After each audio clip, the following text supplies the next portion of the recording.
I bought this machine for one reason: to survive the summer. My new build home is basically a greenhouse over the summer months. It traps heat like an oven. It hit 28 degrees in our bedroom last year. So I installed this AC conditioning unit just to get some sleep. But then summer ended and I accidentally found out that this isn't just a luxury cooler. It actually became the cheapest way to heat our home in the winter.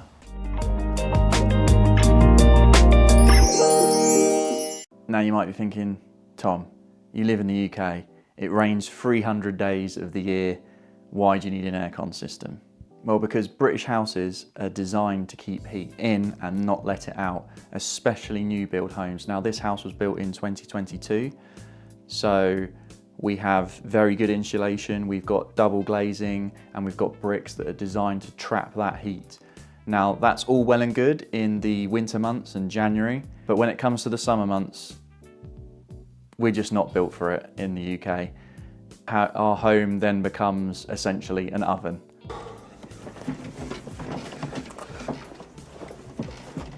Kind of hot in these rhinos. And let's be honest, the summers are only getting hotter.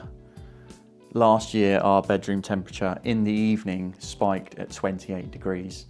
But before we had the AC, in the time that we've lived here, during the summer months, we tried different attempts to try and solve the issue of how warm the house was during those summer months. We ended up having 2 units.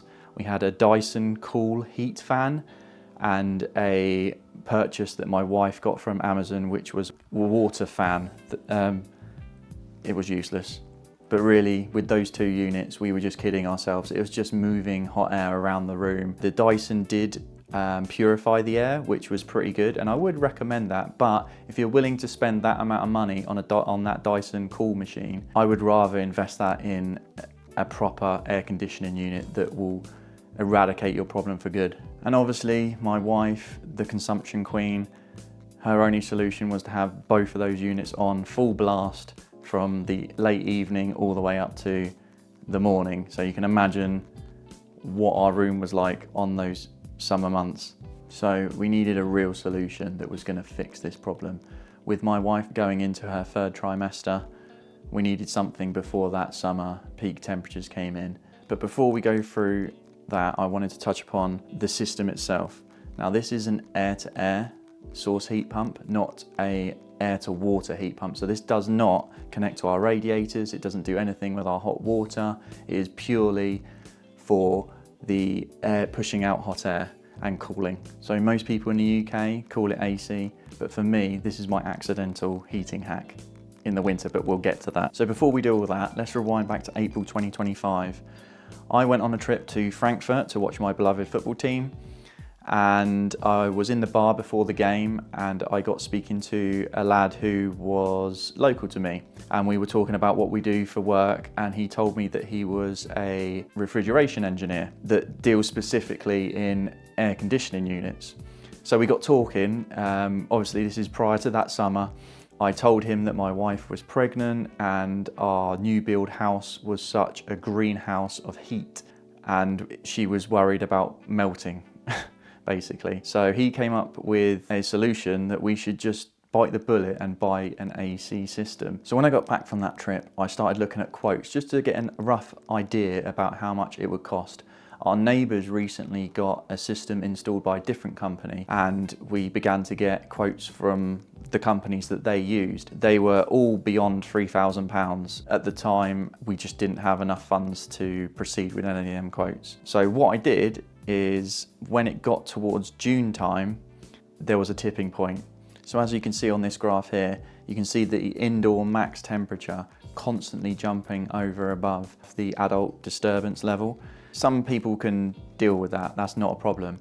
But because we were thinking we're bringing an infant child into this situation, so I plotted on here the Lullaby Trust range for temperatures for a newborn infant. So you can see straight away there that the max temperature in the evenings, even in the evenings, was just way above that line. So we needed to do something. We sat down and spoke about it and we decided to bite the bullet, but we didn't want to pay that amount for our system. So I looked in my wallet and I found my card that I had got from my friend. I was extremely drunk at the time, so I only remembered when I was paying for an item in that time period, and I thought I'd give him a call, so I did, and he was able to give me a quote for the full system, fully installed, for £2,300, and we were really happy with that quote and decided to go ahead with it straight away. So within a 2-week period, we had an install date. Archie and his team, after a brief consultation in our house about the system that he recommended for us, they came out and installed it within 1 day. It was seamless. Within that same evening, and the weather was really hot around this point. I think it was the 3rd of July and Wimbledon was on. And I remember all my friends texting in our group chat saying they were struggling at home with their newborn babies, and my wife being heavily pregnant at the time. And we were sat in our living room, feet up, chilling. And I mean, chilling. It was bliss, whereas other people were struggling. So the way I was able to pull out this data, I have 2 Nest thermostat systems, and they record in the background ambient temperature throughout every single day that you have it installed.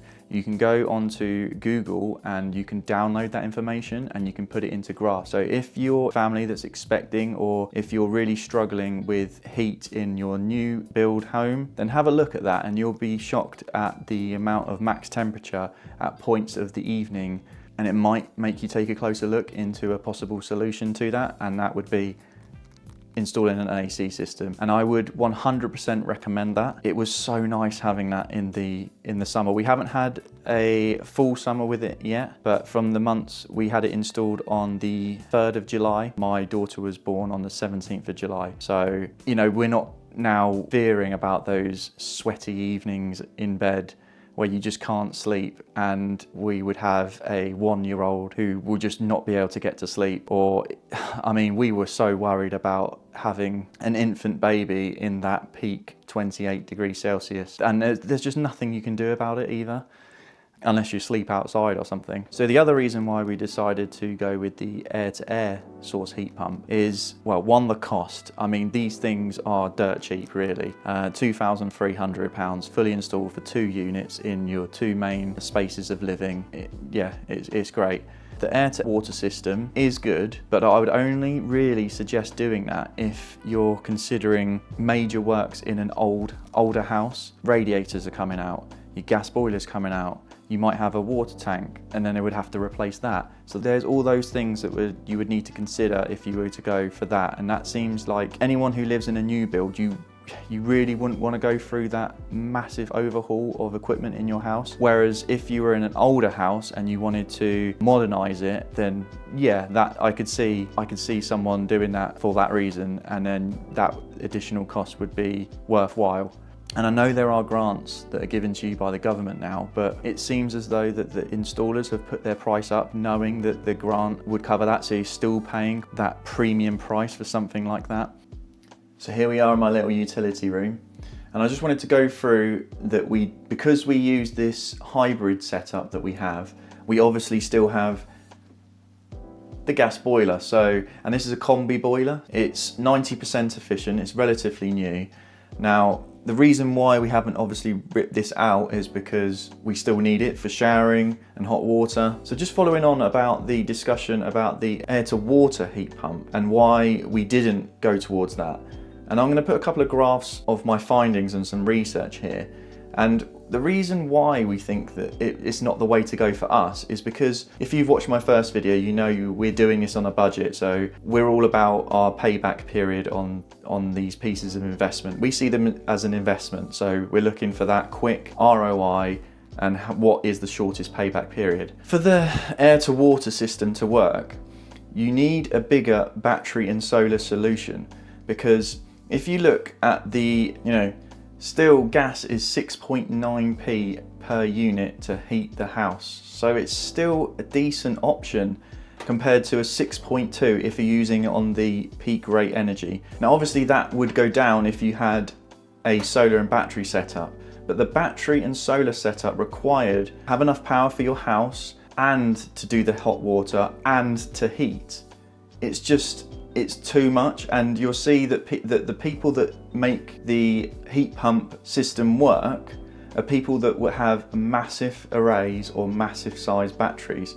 If they don't have that, then they'll be using peak rate energy, which means it's essentially the same price. It's pennies difference between what the unit price would be between a gas and that hot water. Now I know in the comments people are going to say, yeah, but if you've got a big enough solar array, it would be free to heat throughout the day all the time, so your heating would be free. That's incorrect, because it wouldn't make financial sense. At the moment, especially with export rates being so high as they are, 16.5p, it wouldn't be wise to use the money from the solar into your hot water.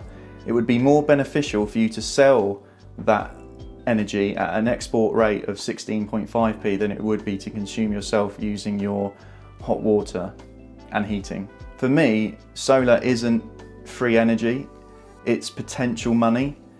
And at the moment, with export rates being as they are, I would suggest that you use it while you still can. And I understand there's people going to say those export rates aren't going to stay around for long, and I've seen a lot of energy companies already curtail their export rates already. If I use solar to heat my water, I save 6p, i.e. the cost of gas. If I use solar to charge my battery and then run my house off it, I save 24p of peak energy. So even if they pay me nothing for export, I'm never going to waste that high value energy on low value water. So sure, you can do all that and that's fine, but it needs a substation basically to power that. It needs a large battery, it needs a good solar array. And for people that are on a budget that don't have those funds available, then the air-to-air system is the way to go, in my opinion. And obviously that full installation costs a lot of money compared to the cheap system that we obviously went with our budget. The investment needed to do that is so vast that it just wouldn't suit our needs at all. So that's why we've decided to stick with our combi boiler to manage the hot water, and then use as a backup for our heating if our battery does deplete. You know, and even with the difference between the gas unit price and for the potential that you could get with a big battery system being probably about 4p per unit, that's difference. You know, it's gonna take a decade to pay that off if you're doing a full install with the radiators being swapped out, with your gas boiler going and being replaced with a hot water tank. Because obviously we don't have a hot water tank here, we've got a combi boiler, so it's just, like I said, it's just more hassle than it's worth, and the payback period just isn't rewarding enough as it currently stands. So that's why we've decided to use this hybrid system of using air-to-air source heat pump alongside the combi boiler. So we chose to go with the Breezeless E Midea system, and the reason why we chose that is because one, it was on a budget, but two, it's a premium product, we find. It has freeze protection, so sometimes when it's on those really bitterly cold days, so earlier on in January there was a day where it was -3, -4 degrees. Every so often on this unit it would do a defrost cycle, so you're protected even if it's that cold outside, it will still work. There's a setting on there which is active clean, which purifies the air and removes any bacteria that it might find within the air, which is really good, really handy to have, especially with a young child. And I know I'm going to say in the negative comments about the breeze of when it's in heat mode. When it's in its cooling mode, it works really well on the breezeless setting, so you don't feel any of that cold breeze coming towards you or anything like that. It's just seamlessly that the room just becomes down to the temperature that you set it. If you want to set it to max power, there's also a mode for that, which is flash, where it just tries to get it down to the temperature that you've set it to at its quickest. So there's also a setting on there called Smart Sleep, and that's really good, and we use this quite a lot in the summer, because what happens is that you set the temperature so low. This is without this setting. You set the temperature so low, and then when you wake up in the morning, it's really, really cold. Now this Smart Sleep setting works dynamically, so that you set it at a certain temperature, but then through the night, as obviously you're sleeping, your body cools, you don't want it to wake up with that really cold room. So it raises the temperature a little bit to, when you wake up, it's a pleasant experience, not like sometimes when you're on holiday, you might have experienced this, where you set the temperature so low because it's so hot in that evening heat inside your room, but then when you wake up, it's so cold. That little function is really, really handy for those summer months. But yeah, just the multitude of options that it gives you. You can change the airflow direction, obviously, and it's so quiet, like I mentioned before. The app control, you can set it up to do different routines through your designated home assistant. So it's all voice commands, we actually use that more than the remote. It obviously comes with a remote, but we tend to use our phone apps and our voice to command the temperature in the room at certain times. It's a really good piece of kit, and we probably haven't unlocked that full potential yet in terms of how we use it on a day-to-day basis. We haven't had this a full year yet, so we're definitely going to get more used to how things run with it. But overall, we're really impressed with its functionality at the moment. One thing I would say that it doesn't contain is the consumption of the units.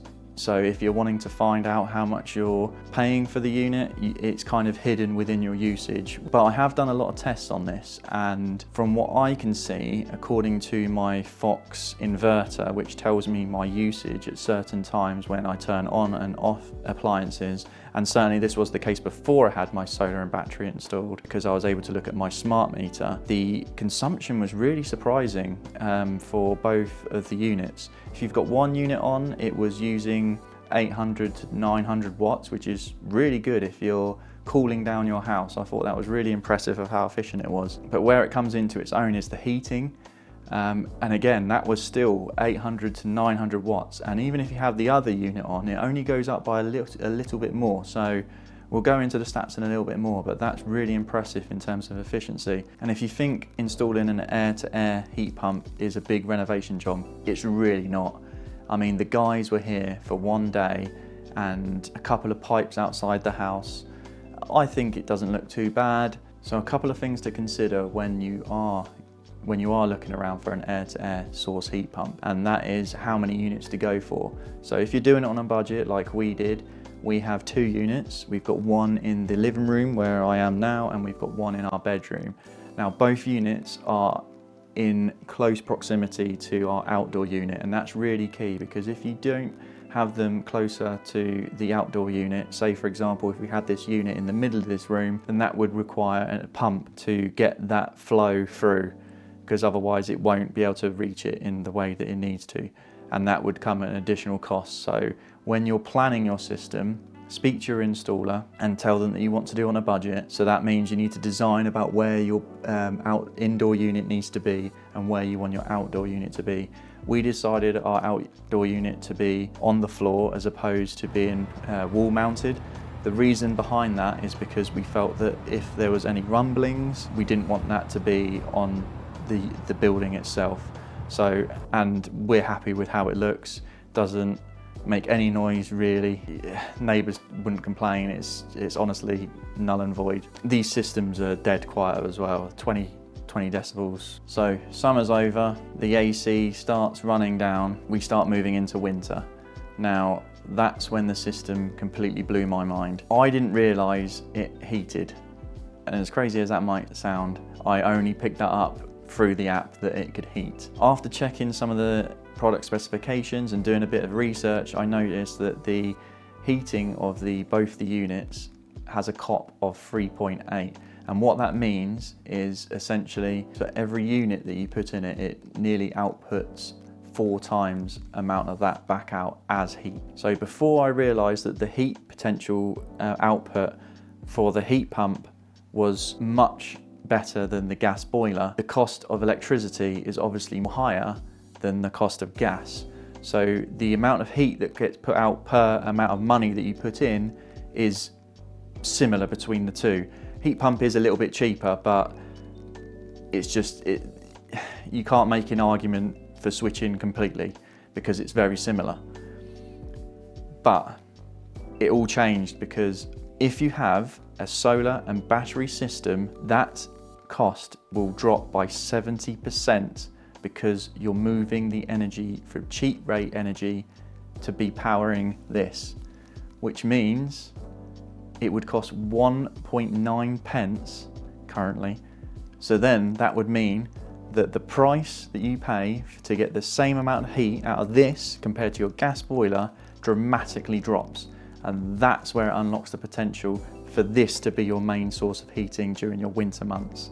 If you're interested in starting your own solar battery journey, check out my first video, which covers how you can get a solar system on a budget that will pay back within 5 years. Now, there are several downsides to that, and I'm going to break them down now. So one of them is that heat through this system is different to your traditional heat from a radiator and your gas boiler. On particularly cold evenings, this could be running, this is trying to push air around the room. So you are going to feel a slight breeze at some points. Whereas with radiators, they radiate heat. So it's a different kind of heat. And certainly when you have visitors around, and my wife, she prefers the radiator system. But in my opinion, the benefits for using this outweighs the different type of heat that you can get through a radiator.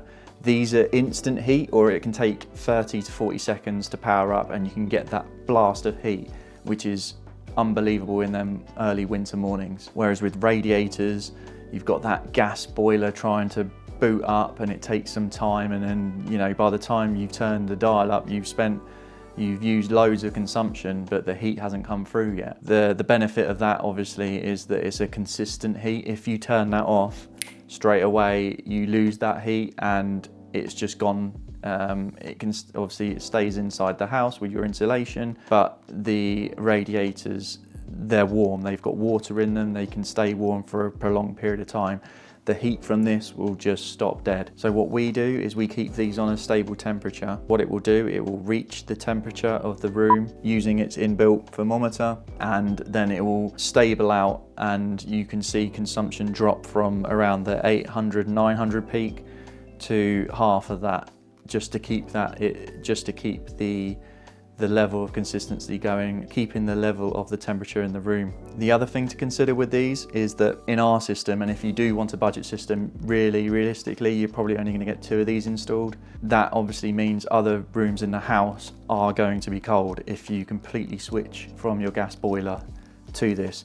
Now the gas boiler is there for our safety net and obviously to power our hot water. The reason why I still want to use the gas boiler is because of that as a safety net, and we'll come into how it is kicking into action a little bit more than what we wanted. Because the price of gas still is so low, it's still quite good to have. If you've got guests coming round, they're staying in your spare room, you'll want to have those radiators on. And this can obviously only heat this room, and heat does get into our other rooms, but it does take some time. And like I said, if that unit goes off, it's then cold. And especially in them cold snap days, it does a great job of heating up this room, and really, really quick.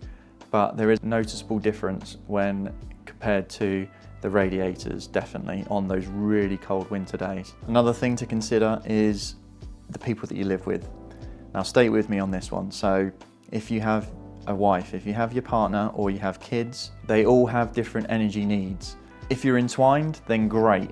If you're not, like my consumption queen wife, she doesn't know what copper means. She doesn't care what state of charge our battery is. She just wants to be warm with her and our baby. And I can't blame them, because within a hybrid setup, you need to be aligned, because if you're not, one of your household members could commit the cardinal sin, which is when you've got one of these units on, they turn on the gas boiler at the same time.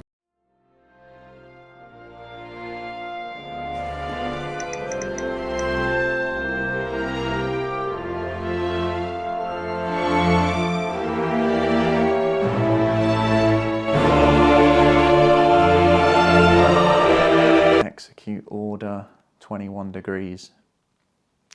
Oh yeah, anyway, and that's exactly the problem really. This is running currently and keeping this room temperature at a really good 21 degrees constantly throughout the day, but that's the problem. It's relentless. It's constantly running at that temperature. As I've mentioned before in previous videos, my wife is on maternity leave, so she's at home a lot of the time, so she will be using this a lot. And again, we've got the washing machine, we've got the dishwasher going on all the time now with a new baby. You know what it's like. But by 7 o'clock, 8 o'clock on these cold winter days when there's no solar, the battery runs out. So we are seeing ourselves dip into that peak rate energy to either power this or paying for inefficient gas boiler. So I have a decision to make, whether to continue with the current setup and take the few days, it could be more, we're only in mid-January at this point, so there may be many more days where we're dipping into that peak usage after the batteries are flat, or switching over to our gas boiler more than what I would have liked. Or there's a third alternative. Do I double my battery storage? Now keep your eyes peeled for the next video, because I will be looking into what the pros and cons of if I were to go into doubling my battery size. Or is it just financial suicide and the payback period stretches out so long that it is pointless? Now I know what parents watching are thinking. Tom, this is great for now because your daughter's sleeping in your room. What happens when she moves to the nursery? Are you going to heat the whole house with gas just for one tiny little room? That's the next challenge.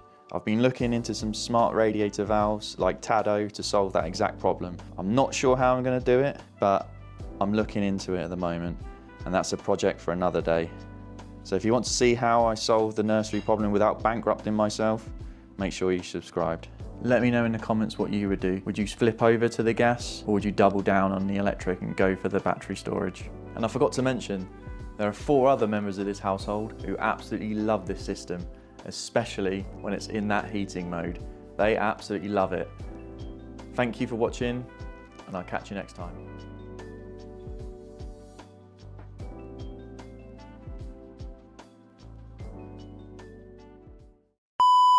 I bought this machine for one reason. Not my cat.